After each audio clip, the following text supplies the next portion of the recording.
COVID-19 point of dispensing pod operations. Today's training will include 3 modules. Module 1 is pod overview. Module 2 is the job action sheets. And Module 3 is the management of vaccine reactions.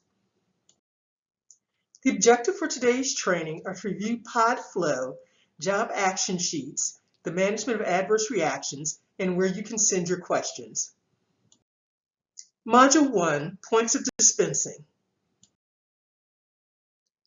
The different stations found in a pod include screening, registration, triage, medication, observation, and then discharge.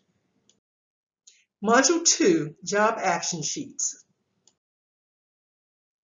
Some of the positions and roles that you will find in a pod include the gate support, logistics, operations section chief, runners, staff support, vaccine fillers, discharge staff, and observation staff.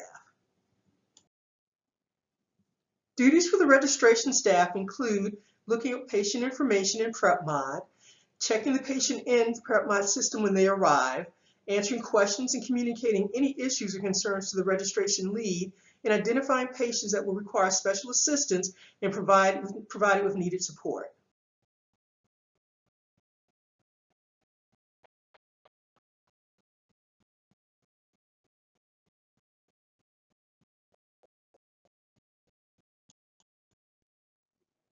Job duties for a runner includes assisting with clinic setup, obtaining supplies as requested by the planning or operations section, assisting vaccinators by obtaining what they need if they raise a red flag, and cleaning vest and eye protection to return to at the end of the shift.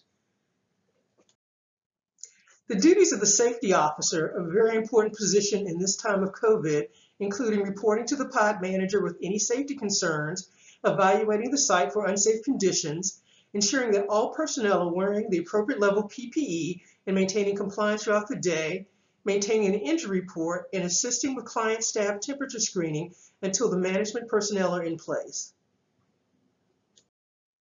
Staff support duties include greeting patients as they enter the clinic, ensure that all staff sign in upon arrival, and ensure continuous patient flow through the pod. Line staff duties includes greeting patients as they enter the pod, answering general questions, taking temperatures of everyone entering the pod, keeping individuals in an orderly and socially distanced line, making sure each person sees an open vaccinator, and directing patients to the observation area. Module 3, management of vaccine reactions. Management of localized adverse reactions. Signs and symptoms include soreness, redness, itching or swelling at the site of injection, slight bleeding, and continuous bleeding. In order to manage these, you should apply a cold compress to the injection site or consider giving an analgesic pain reliever or an anti-itch medication.